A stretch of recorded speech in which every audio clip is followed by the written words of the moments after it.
Hello and a very warm welcome to World This Week by Latest Laws. This is our weekly program, so subscribe and press the bell icon to get notified. My name is Monica Rahar and let's get started by having a look at Supreme Court this week. A division bench of the Honorable Supreme Court consisting of Justice R. Subhash Reddy and Justice Ashok Bhushan has observed that the pension under Swatantra Sainik Samman Pension Scheme, it can be sanctioned as per the proof required under the scheme and in no other manner. A three-judge bench of the top court has observed that manufacturer will not be liable for the fault of the dealer unless it is proved that the manufacturer was aware of the deficiency of the dealer in cases where relationship between them is on principal-to-principal basis. Attorney General K.K. Venugopal has refused to grant sanction to initiate contempt proceedings against former Chief Justice of India and the present Rajya Sabha member Ranjan Gogoi for his alleged statements against the apex judiciary.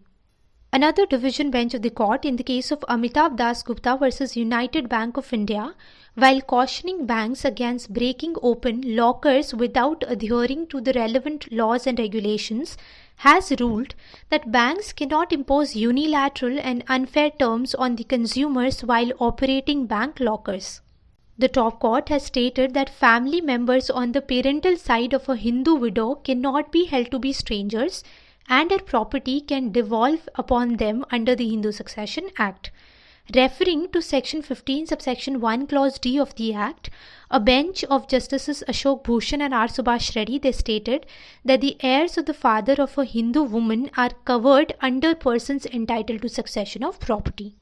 Concern over massive vacancies and severe deficiency in the infrastructure across consumer courts in the country, the top court has asked the central government whether a legislative impact study it was carried out before a new consumer protection law was notified in July 2020. The apex court has refused to entertain a petition and has asked the petitioner, who is a retired civil servant, to first approach the High Court of Delhi in connection with this petition challenging the mandatory fitting of FASTags in motor vehicles required for renewing of fitness certificate and also for insurance by third party. Now let's proceed to the next segment of our news analysis and have a look at the Delhi High Court this week. The Delhi High Court has adjourned the hearing on a plea seeking to frame necessary guidelines and also to constitute a committee for handling fake news on various social media handles. The court has said that the matter will be heard by a new bench.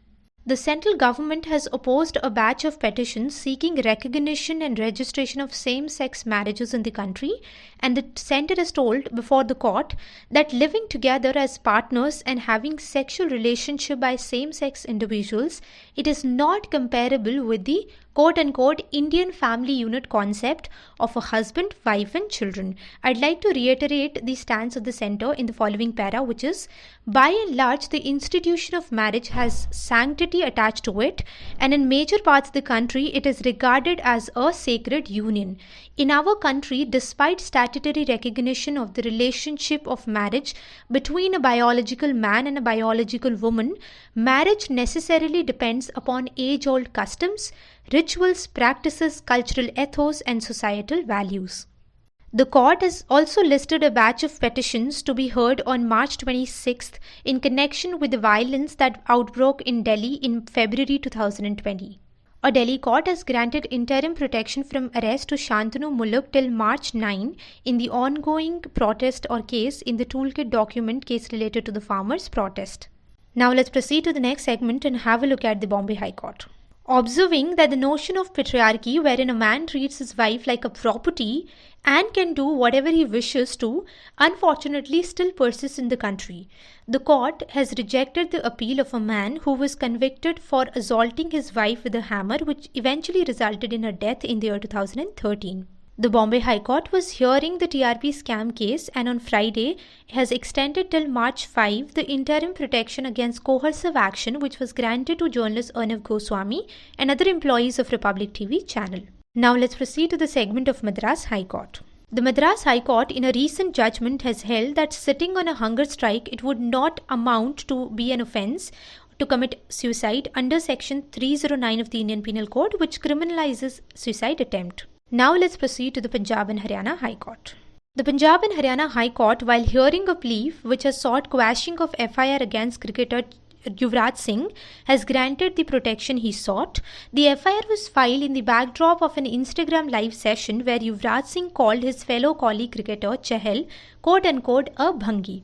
An FIR was filed under the provisions of Section 153 A and 153 B of the Indian Penal Code, read with Section 3, subsection 1, Clause U of the Scheduled Castes and Scheduled Tribes Prevention of Atrocities Act of 1989.